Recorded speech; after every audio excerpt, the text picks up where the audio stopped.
Students, from today onwards, we are starting the polity session, and in polity, we will deal about historical background.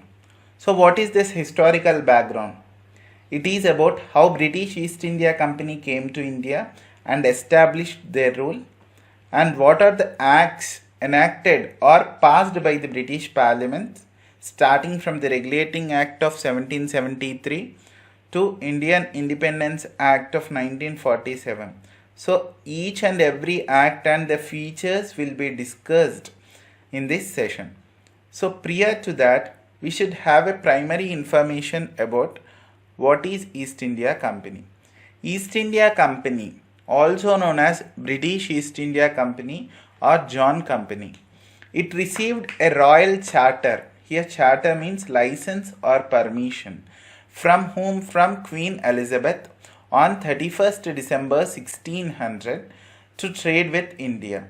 What is meant by trade? Trade means action of buying and selling of the goods and services. So East India Company has received the permission from Queen Elizabeth on 31st December 1600 to trade with India. And which sort of the trade it is? It's a monopoly trade. So what is this monopoly trade?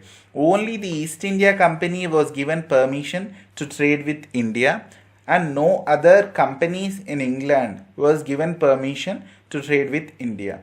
So only the Queen has given the permission only to the East India Company and rejected permission to all the other companies to trade with India. So the supply of trade with India is exclusively given to the East India Company. And for how many years? The trade monopoly given to the East India Company by Queen. So the trade monopoly is given for starting 15 years. The company structure, now we will deal about the company structure. The company structure consisting of a head, that is governor, and he was assisted by 24 court of directors. They are responsible for the affairs of the company. And in which commodities does the East India Company traded with? Particularly, it has traded in basic commodities like cotton, silk, indigo, dye, salt, tea and opium. And by trading in these commodities, it earned huge profits. India's GDP at that time is 24% of the world's GDP. So East India Company is a company which is trading with the world's richest country.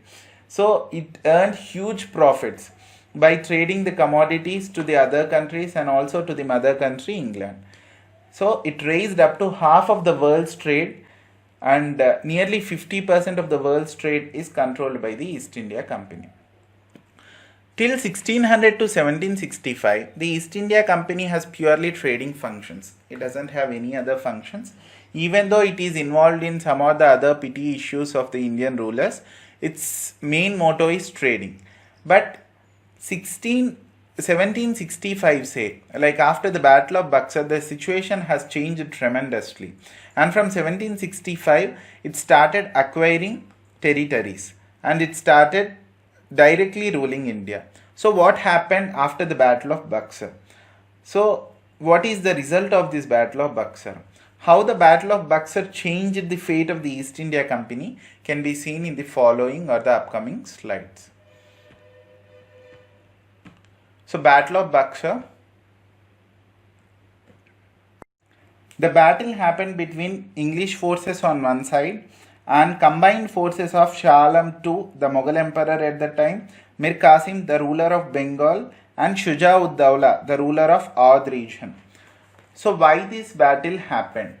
This battle happened because misuse of Dastak and Farman by the East India Company, and also the trade colonialist desire of the English East India Company. Trade colonialist desire bole to increasing the trade by exempting the taxes. So what are these Dastak and Farman? Farman means during 1717, Farrukhsiyar issued a farman to the East India Company. So what does that say? It says that East India Company has a right to reside and trade in the Mughal empire by paying some amount to the king. This amount should be paid by the East India Company to continue trade in the territory of the Mughal emperor. And what does the Dastak mean? Dastak was a trade permit sanctioned to the East India Company by the Mughal king. If East India Company people produces this Dastak, it can skip paying customs duty. So, but in practice what happened, some private traders of the company generally utilize this free trade by producing this Dastak. Due to this, huge amount of the wealth was drained from the Bengal, and this fumed the Bengal ruler, and it ousted for the Battle of Buxar. So these are the reasons why the Battle of Buxar has happened. Misuse of the Dastak, that is the free trade permit document, was misused by the East India Company private people, and the misuse of the Farman, and also the colonialist desire of the English East India Company has led to this Battle of Buxar. So when this battle was happened on October 22nd or 23rd 1764. Result was British East India Company led by Major Hector Munro won the battle, and the combined forces of the Mughal Emperor Mir Qasim and Shuja ud Dawla got defeated. So what they have got after this Battle of Buxar? The Mughal Emperor Shah Alam granted Diwani rights to the East India Company over 3 regions: Bengal, Bihar and Orissa. What are these Diwani rights? Diwani rights means rights to collect revenue and to undergo civil justice. Means collection of the revenue will be vested in the hands of the East India Company, and to deliver justice also the East India Company should look after, or East India Company should deliver justice, civil justice to the people. Then, like, this is the rule of British generally is divided into two parts. One is company rule, that is from 1773 to 1858, and the other is Crown's rule, that is from 1858 to 1947. So now we will discuss about the company rule 1773 to 1858. The first act passed by the British Parliament is known as Regulating Act of 1773. So what is the need of passing this act, and why this act is passed by the British Parliament? Because the first thing is, it's a background of why this regulating act is passed. So first reason is territorial expansion of East India Company. East India Company forgot it as a trading company and started acquiring territories by waging wars in India, and the profits obtained by trading were diverted to these wars. So its financial condition got deteriorated, and this is one of the reason for the establishment of the Regulating Act. Second point is, there is a huge corruption among the servants of the East India Company, and inappropriate reporting of accounts has been done by these servants to the company officials, leading to the misuse of the funds for their personal purpose. So they got huge profits, and they utilized some of the revenues which was collected as they got from the Diwani rights, and a huge sort of corruption has happened, and it also led for the deterioration of the financial conditions of the East India Company. And the third point is the lack of two authorities. First one is lack of judicial authority. Why? To deliver justice.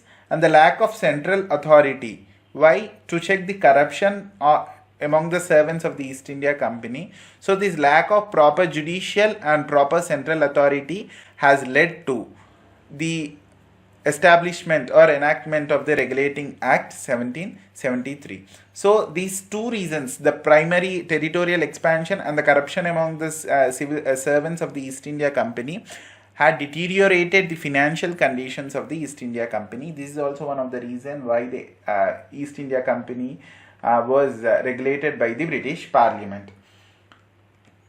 And the next thing is the company defeats in the battle. Company became like a territorial power. It want to acquire more and more territories. So it started war fronts with the different kings. So इसीलिए whatever the revenue which they got from the profits of the trading and also the revenue which obtained from the Bengal, Bihar and Odisha were diverted towards these battles. And the Anglo-Mysore war, for example, in the Anglo-Mysore war, they got defeated in the hands of the Hyder Ali. So whatever the money invested on this war was lost out. So this also deteriorated their financial conditions. Terrible famine in Bengal also, due to this famine, no farm produce was there and the farmers was not able to pay revenue, so there is a loss of revenue and deterioration of the financial conditions. So all this led to the East India Company to incur losses or to deteriorate the financial conditions. To fill the losses, company had made debt of 1 million pounds. So to these 1 million pounds debt was made to cover these losses. So then the company was unable to pay this 1 million pounds. So it went to the Parliament of Britain and asked for the help to save the East India Company.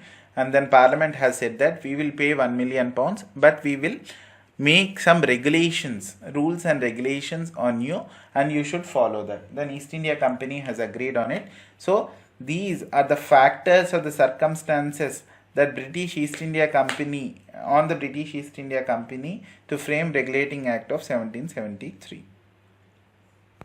The Regulating Act of 1773. Why this act is important, or what is the significance of this act?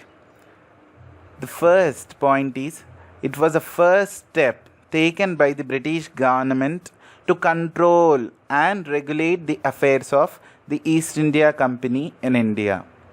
The second point is, for the first time, British government recognized the political and administrative functions of the East India Company. Previously, East India Company is considered as only a trading body. Now, British Parliament recognized its political and administrative functions also. And the third important point is, British government laid the foundations of central administration in India. So centralization is started through this act. Then you will get a doubt, what is this centralization? Centralization means the concentration of power under a single authority. So this centralization had done through this act. Before entering into the features of this act, we need to know what happened before the Act of 1773. So before the Act of 1773, there are three centers of power in East India Company ruled India. One center is at Bengal, the other center is Bombay, and the last center is Madras. So each province or center has its own governor who is appointed by the East India Company. So what are the functions of the governor is a question here. Governor has both legislative and executive functions over those areas. So Bengal governor को बंगाल की legislative and executive functions होते हैं. And so it is considered as a decentralized form of government. So after the passing of Regulating Act of 1773 by the British Parliament, the executive powers of Bombay and Madras governors were removed and given to the Bengal governor, and the Bengal governor is renamed as Governor General of Bengal. So this is the first feature of this act. The act designated the Governor of Bengal as the Governor General of Bengal and created an executive council of 4 members to assist him. This council is also known as Calcutta Council or Governor General in Council. So these 4 members will assist these Governor General of Bengal in executing the functions. And the first such Governor General was Lord Warren Hastings. So Lord Warren Hastings became the first Governor General of Bengal. The second feature of this act is, Governor of Bengal was made as Governor General of Bengal, as you know, but governors of Bombay and Madras presidencies were made subordinates to him. So whatever the functions which was given by Governor General of Bengal, these subordinates, बोले तो Governor General of Bombay and Madras should do these functions which was delegated to them by the Governor General of Bengal. And the third point is, this act also established Supreme Court at Calcutta. Fort Williams के place में कलकत्ता में supreme court को establish कर दिया था इन 1774. So the supreme court comprising of one chief justice of India and 3 other judges. The first Chief Justice of India is Eliza Imphe. Then we will go to the fourth important point. Fourth point is, what is the main significance of this act to control and regulate the affairs of East India Company? So the real objective was to control and manage corrupt East India Company. So the act prohibited servants of the East India Company from engaging in any private trade or accepting bribes or gifts from the native rulers. And the total audited report of the trade should be submitted by the Court of Directors to the British Parliament. So each and every part of the trade should be accounted and audited, and the report should be laid down by the Court of Directors to British Parliament. Then the fifth point is, the act told that the governing body of the company, बोले तो Court of Directors, should report all its affairs, बोले तो revenue affairs, revenue which they collect from India, civil affairs, military affairs, to the British government. So this act has said that the governing body of the company, that is Court of Directors, to report all its affairs, revenue, civil and military, to the British government. So this is about the Regulating Act of 1773. Once we will see the summary or the crux of the Regulating Act. Regulating Act was passed by the British Parliament for controlling and regulating the affairs of East India Company, as they enjoyed unlimited political and administrative functions. So there is a dire need for central administration in India. So the Governor General of the Bengal कर दिया था, and he was assisted with the 4 executive councils, and 2 other governors, the governors of Madras and Bombay, were made subordinates to him. Lord Warren Hastings became the first Governor General of Bengal, and there is a need for Supreme Court, so they have established the Supreme Court at Calcutta. And to control the East India Company, they have said that no private trades and the bribe should be accepted from the natives, and the Court of Directors should report all affairs to the British government. So this is the summary of the Regulating Act of 1773. And the question arises, did the Regulating Act actually help the British Parliament to control and regulate the affairs of East India Company? Then the answer will be no. There was so many loopholes in this Regulating Act of 1773. So East India Company's Court of Directors was only corrupt. So how they will account all the information to the British Parliament? Point number 1. So in 1781, again British government called Court of Directors to inquire about this and tried to rectify the defects of the Regulating Act. However, the Court of Directors have bribed the British government. They have given some money to the British government and made an act of settlement requesting the government to stay silent for few years. So by this, we can conclude that the Regulating Act of 1773 is a huge failure. Now we will deal about the Act of Settlement 1781. Earlier to this act, Supreme Court was established in Fort Williams, Calcutta in 1774 by Regulating Act of 1773. So a question should be arised in your minds, what are the powers given to the Supreme Court? There are many powers. Out of them, the first power is it has jurisdiction over Bengal, Bihar and Odisha. So what is meant by jurisdiction? Jurisdiction means official power to make legal decisions and pass judgments. So the Supreme Court has official power to make legal decisions on these areas and pass judgments related to these areas. So it also includes, it has the powers over Governor General and his council, and also all the servants of the company comes under the jurisdiction of the Supreme Court. And the second power of the Supreme Court is each and every revenue matter which arises in the collection of the revenue or which arise during the collection of the revenue should come under the Supreme Court. And third power of the Supreme Court is, under Supreme Court, some provincial courts were established in the provinces like Bombay, and it has appellate authority. What is meant by appellate authority? If the judgments by the provincial courts were not satisfactory, they can approach to the Supreme Court. So, the Supreme Court has appellate authority from the provincial courts also. So, after passing this act, there were so many powers which was taken away from the Supreme Court. So, we will deal about the features of act right now. So, we are entering into the Act of 1781 features. The first feature is it exempted the Governor General and his council from the jurisdiction of the Supreme Court for the acts done by them in their official capacity. That means Supreme Court has no role over Governor General and his council. Whatever the acts done by their official capacity, means when they were executing their functions, Supreme Court has no role over them. So only official capacity key acts was excluded. Whether they have done any acts under personal capacity, then they will be punished under the Supreme Court. So only official capacity acts was excluded, and whether when they does the acts under the personal capacity, then they will be punished. And similarly, the servants of the company was also exempted from the jurisdiction of the Supreme Court for whatever the actions they done under their official capacity.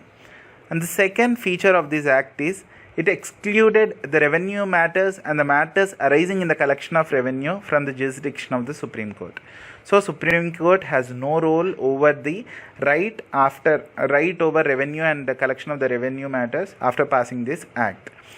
And the third feature of this act is it provided the Supreme Court should have the jurisdiction over all the inhabitants of the Calcutta. So each and every person who is inhabiting the Calcutta have the Supreme Court has the power to pass judgments and to make legal decisions.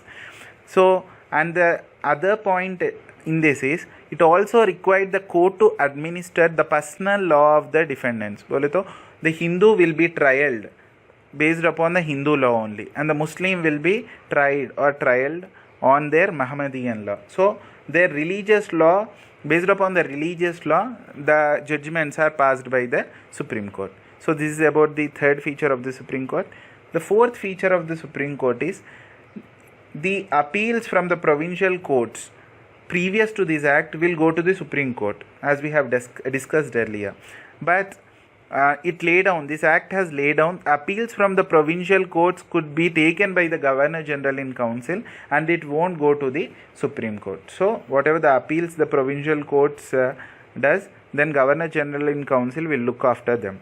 And the Governor General Council, the fifth point is Governor General Council is empowered bole to given power to make rules and regulations for the provincial courts and the provincial councils. So by this act, this act restricted the power and authority of the Supreme Court to the highest of its level. This is about the Act of Settlement 1781. Pitt's India Act of 1784. Again, the British government wanted to rectify the defects of the Regulating Act of 1773. So, they passed Pitt's India Act of 1784. Why the name Pitt got to this act? William Pitt was the then Prime Minister of the Britain. So, on his name, the act is passed. So, it is known as Pitt's India Act 1784. So, what is the major contribution of this act, or what are the significance of this act?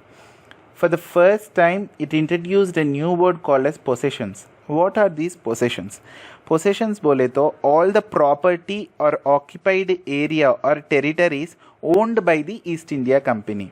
And what is these territories for the first time called as British possessions in India.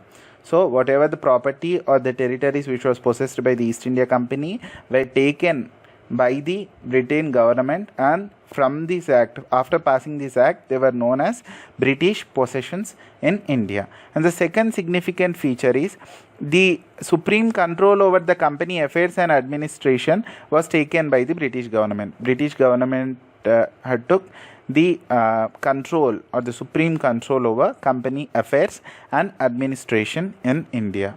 So these are the significant features or the main contributions of this act, and then we will enter into the features of this act. The first and the primary feature of this act is it introduced the system of double government. So what is meant by double government?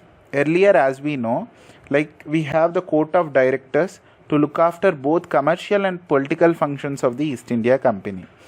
Now the court of directors was only meant to see the commercial functions of the company, and the British government had established a new body called as Board of Control, and it will take care of the political functions of the company. So the total functions of the company is divided between these two bodies, Court of Directors and Board of Control.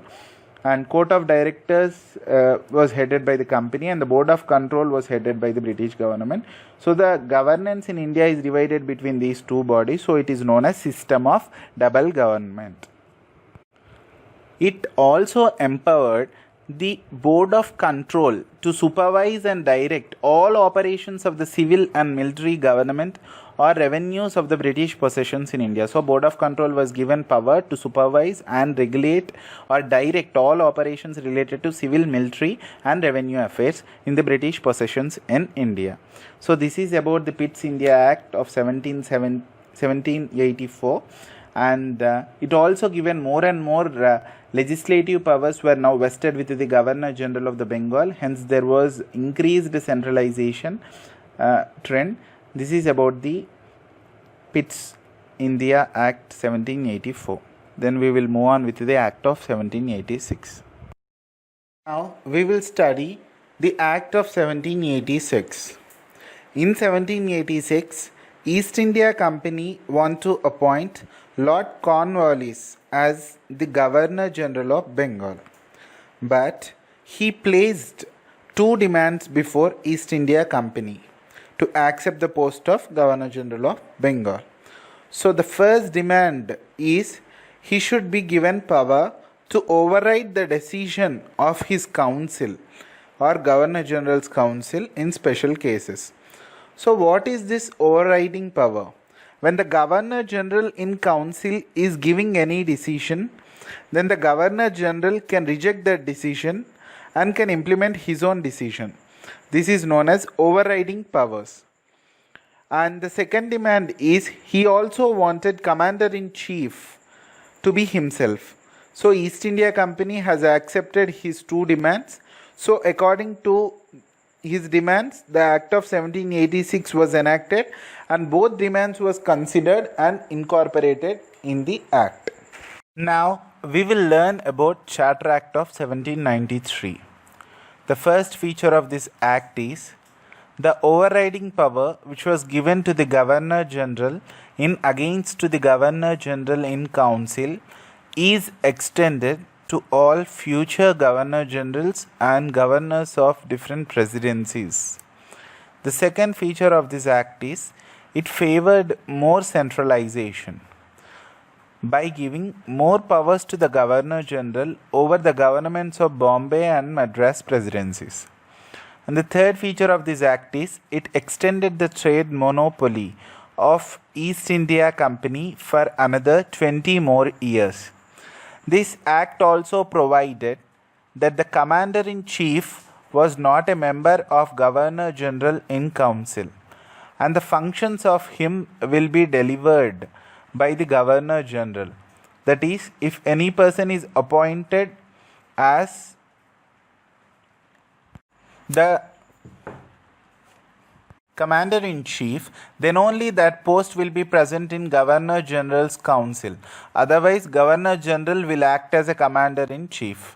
The fifth feature of this Act is it said that the members of the Board of Control and their staff will be paid from the Indian revenues only. So the payment to the foreigners from Indian revenue started from this Act. Now we will discuss about Charter Act of 1813. The first feature about this Act is it ended the trade monopoly or abolished the trade monopoly of the East India Company in all commodities except tea trade in India and Chinese trade. So why this Indian trade was thrown open to all British merchants? So all the British merchants can do trade in India from 1813 onwards. So what is the reason behind it? In Europe, Napoleon Bonaparte, the ruler of France, issued Berlin Decree. He was against to the England, so issued Berlin Decree, and according to this decree, if any country does trade with England and directly or indirectly, then that country will be treated as enemy country and he will wage war against that country. So all countries have agreed to stop trading with England. So it hurted the revenues of most of the trading companies in England. So to get more revenues, all the companies were open to trade with India. So by this they can earn more revenues as taxes from this company. And the second feature of this act is British Crown asserted the sovereignty over the company territories in India. So the company territories will be the property of the British Queen from this act onwards. And the third feature of this act is this act allowed Christian missionaries to come to India and enlighten the people of India. And the fourth feature of this act is it provided the way for spread of Western education among inhabitants of the British territory in India. Their idea is to spread their culture and language in most of the parts of British ruled India. The other feature of this act is it also authorized the local governments to impose taxes on local persons. So the power to collect the revenue from the persons were given to the local government, and if the citizens or the person failed to pay, they can be awarded punishment by the local governments. And the other feature of this act is whatever the rules and regulations made by the major three presidencies of British ruled India, they are Bombay, Madras and Bengal. So whatever the rules and regulations made by these presidencies should be laid before the British Parliament, and when the British Parliament agrees on these rules and regulations only, they can be implemented in these presidencies. And the other feature of this act is East India Company should maintain separate accounts for both commercial transactions which they are earning through trading and territorial revenue which they are collecting in the form of tax. So there should be two separate accounts for the commercial transaction, one account, and for territorial revenue there should be other account. The last point is the company's servant should undergo training compulsorily. So these are the features of the Act of 1813 or Charter Act of 1813. Then we will deal about the Charter Act of 1833. This act was the final step towards centralization in British India. So this is the final step. The first step was started during the Regulating Act of 1773, and this act is the final step towards centralization in India. So what are the features of this Charter Act 1833? The first feature is here the government decided instead of Governor General of Bengal, let us make Governor General of India for the entire territorial area possessed by the British in India.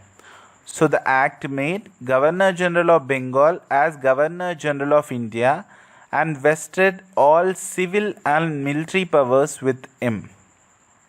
So through this act, the entire territorial area possessed by the British India will be ruled by a common authority, that is Government of India headed by the Governor General of India.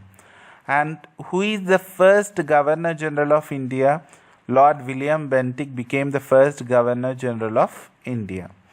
And the second feature about this Charter Act of 1833 is it deprived even the legislative powers of the governors of Bombay and Madras.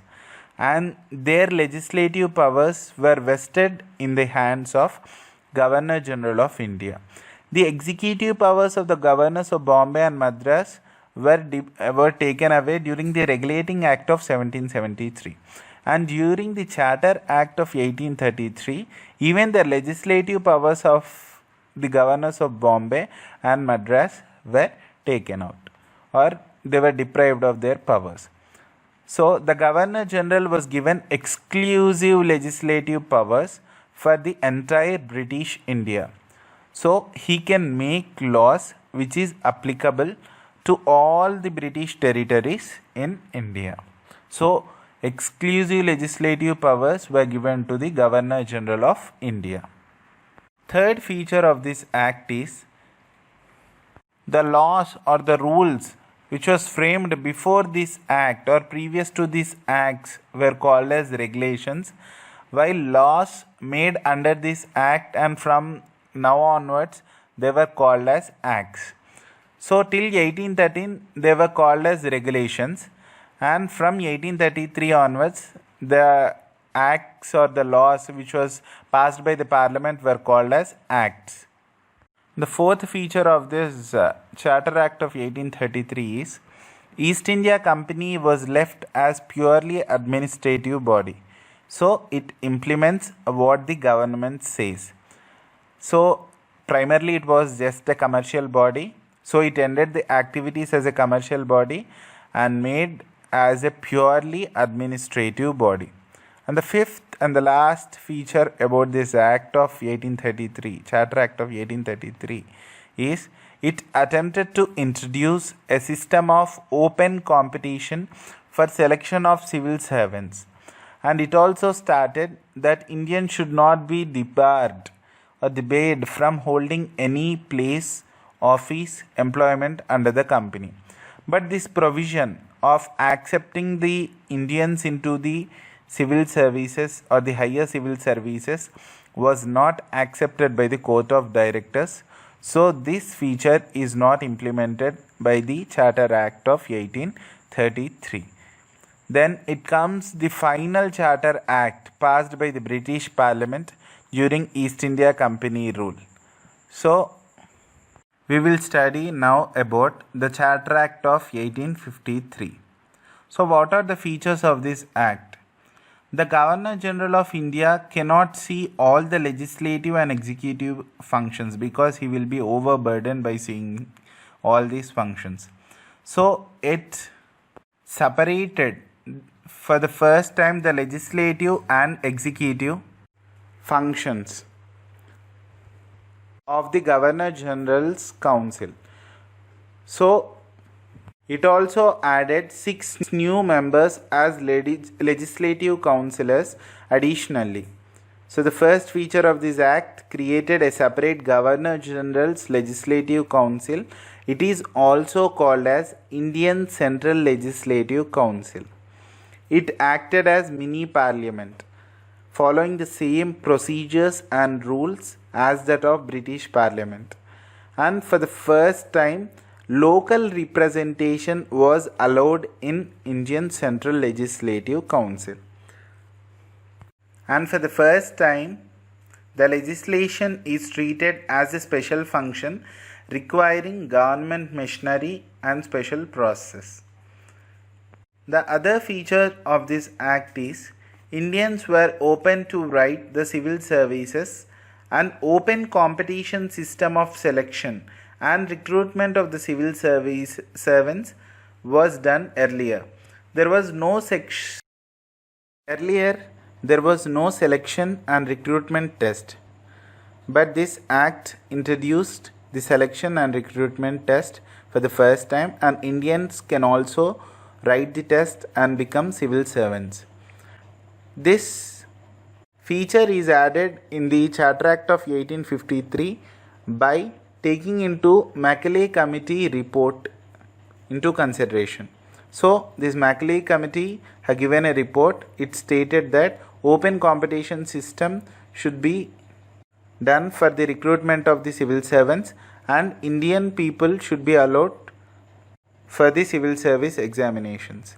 and this committee was appointed in 1854. And the other feature of this Charter Act of 1853 is the act extended the company's rule but doesn't specify any time period. So it is a clear indication that company's rule could be terminated at any time the parliament liked. And the other feature of this Charter Act of 1853 is 6 new legislative members of the Governor General Council. So out of these 6 members, 4 members were appointed from India, that is from provincial governments of Madras, Bombay, Bengal and Agra. So Indians were allowed to take part in Indian Central Legislative Council. So Indians' entry into the legislative function have started through this act, but the real powers were not given to Indians. So this is about the Charter Act of 1853. We will see the summary of Charter Act of 1853. Charter Act of 1833 gave full powers to Governor General of India, the executive and legislative powers. To make things simple, Charter Act of 1853 first time separated legislative and executive functions and created a separate body called as Indian or Central Legislative Council or mini parliament. Act also allowed local representations to this legislative council. The civil service examination was open to all, including Indians also. The act also allowed East India Company to retain the positions of Indian territories, but for the first time it does not specify any particular time period. So it is an indication that at any time company's rule could be terminated by the British Parliament. So this is about the Charter Act of 1853. Then after this act, the revolt of 1857 or the Sepoy Mutiny happened. So the Sepoy Mutiny have totally changed the scenario in India, and now the Britain government and the Britain crown want to rule India directly and want to make so many changes in the administration of India. So the crown rule started from 1858 to 1947. Now onwards, all the acts were called either as Government of India Acts or Indian Councils Acts. So the first act passed after Sepoy Mutiny or the first War of Indian Independence is Government of India Act 1858, or it is also called as Act for the Good Government of India. Why it is called as the Act of Good Government can be discussed after dealing about the features of this act. The first feature, now onwards India will be governed by Crown, or the Crown's rule will be there in India in the name of His Majesty or Her Majesty. This act abolished the East India Company and transferred the powers of government, territories and revenues to the British Crown. The company rule was ended in 1858. The Crown's rule began now. The designation of the Governor General of India was changed to Viceroy of India, and the Lord Canning became the first Viceroy of India. The Viceroy of India is appointed by the Crown and responsible to the Crown because he is the direct representative of the British Crown in India. And the other feature of this act is this act ended the system of double government in India. The system of double government was started during the Pitt's India Act of 1784. So it abolished the Court of Directors and Board of Control and created a new office called as Secretary of the State. So the Secretary of the State for India is a new body, and the Court of Directors administrative authority and control was given to this new body, that is Secretary of the State. Functions were administrative authority and control all over India. And the special feature is the Secretary of the State was a member of the British Cabinet and was responsible ultimately to the British Parliament. And this act also established a 15-membered Council of India to assist the Secretary of the State. So a 15-membered body was created, and it assists the Secretary of the State, and it's just an advisory body. It also constituted the Secretary of the State and his council as a body corporate, that is capable of sued and being sued in India and England. What is this phrase of sued and being sued, and what is body corporate? A body corporate means any person or authority which can sue or being sued, means which can be trialed in any court of law for his both actions in India as well as England.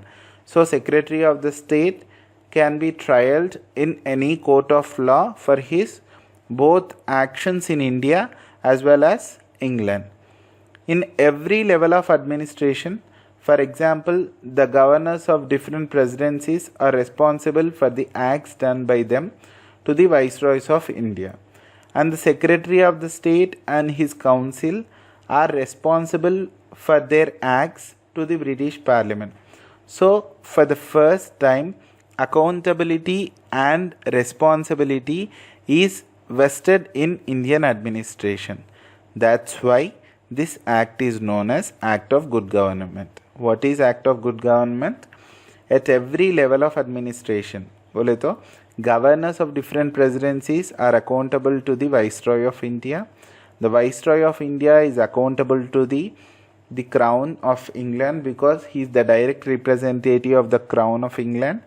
And the Secretary of the State and his council are responsible to the British Parliament, and Secretary of the State will reside in London, and from London only he will look after, he and his council will look after the affairs of India, but Viceroy of India will reside in India, and through India only he will look after the affairs of India. And that's why the first time accountability and responsibility is vested in Indian administration. That's why this act is known as Act of Good Government. So the summary of the Government of India Act 1858 is, after 1857 revolt or Sepoy Mutiny, Government of India Act 1858 was enacted, and it abolishes the East India Company, and the powers of government, territories and revenues were transferred to the British Crown. Governor General of India designation was changed to Viceroy of India. Lord Canning was the first Viceroy of India, and system of double government was ended. So no Court of Directors and Board of Control.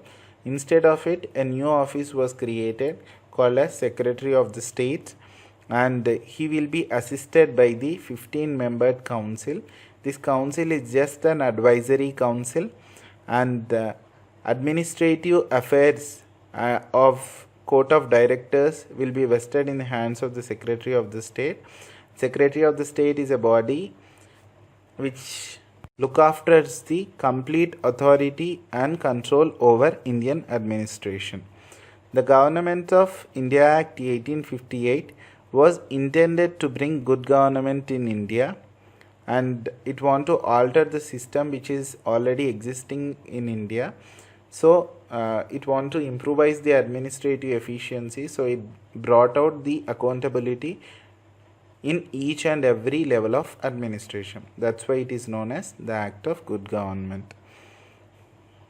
After the Great Revolt of 1857, the British government also thought that, or felt the necessity of seeking the cooperations of the Indians in the administration in India. So, in pursuance of this policy of association of the Indians into the administration, The British Parliament has enacted, the British Parliament has passed 3 acts. They were the Act of 1861, 1892 and 1909. They were called as Indian Councils Acts. So, the Indian Councils Act of 1861 is an important landmark in the constitutional and political history of India. Why? When we see the features of the Act of 1861 or the Indian Councils Act of 1861, we will know about its constitutional and political importance. Features of the Act of 1861 or the Indian Councils Act of 1861.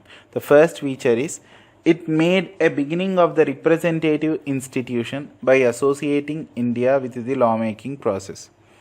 So the representation is also given to the Indians and they were taken into the Legislative Council. So according to this act, the Viceroy should nominate some Indians as non-official members of his expanded council. So some Indians will be nominated by the Viceroy as non-official members of his expanded council. In 1862, Lord Canning, the then Viceroy of India, nominated 3 Indians to his legislative council. They are the Raja of Benares, the Maharaja of Patiala and Sir Dinakar Rao. Even there, they were taken into the legislative council, but the actual lawmaking power were not given to them. They were just spectators in Indian Legislative Council. So even they taken the 3 Indians into the Legislative Council, but not actual power were delegated to them. The second feature of this Indian Councils Act of 1861 is it initiated the process of decentralization by restoring the legislative powers to the Bombay and Madras. So the legislative powers were again given to the governors of Bombay and Madras presidencies. So it has reversed the centralizing tendency that started from the Regulating Act of 1773 and it reached its climax under the Charter Act of 1833. So centralized tendency was reversed now and decentralization process started from this Indian Councils Act 1861. And the policy of legislative devolution resulted in the grant of almost complete internal autonomy to the provinces in 1937. So what does it mean? The actual autonomy were given to the provinces to make laws related to those areas. So there will be no interference from the Viceroy or Central Legislative Council in the legislative process of provinces. So provinces were given the complete internal autonomy. It also provided for the establishment of new legislative councils for Bengal area, Northwestern Province and Punjab. So they were established. The new legislative councils for Bengal was established in 1862, for Northwestern Province in 1886 and for Punjab the new legislative council was established in 1897. The other major feature of this act is it empowered the Viceroy to make rules and orders for the more convenient transaction of the business in the council. So for the convenient transaction of the business in Indian Legislative Council or the Central Legislative Council, the Viceroy has the power to make rules and orders. And it also gave the power to the Viceroy to allot portfolios to his council members.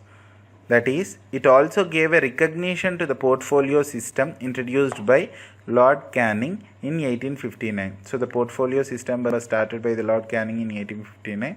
So it given recognition. So actual portfolios were allotted in 1861. So under this, a member of the Viceroy's council was made in charge of one or more departments of the government and was authorized to issue final orders on behalf of the council on matters of his department. So it simply says that a member of the Viceroy Council will be head of one or more departments, and whatever the powers of him is, like, he can issue the final orders on behalf of the council on matter of his departments. So the other feature of this act is it empowered the viceroy to issue ordinance. So what is meant by an ordinance? Ordinance is the temporary law where the executive is performing the legislative functions. When legislative body is absent, this ordinance can be passed by the executive, and it is a temporary law. The ordinance power of the viceroy has been adopted in the modern Indian constitution also. So under article 123, and such powers are now being given to the president. Presently in our constitution, like under article 123, we have ordinance making power that has been taken from the Indian Councils Act of 1861. So only during emergencies the viceroy can issue ordinance without the concurrence of the legislative council. Without the concurrence bole to permission of the legislative council. And the life of such ordinance was 6 months. So the ordinance will be continued as a law only for the 6 months. This is about the Indian Councils Act 1861. So later on we will deal about all the other acts in the upcoming lectures. So thank you.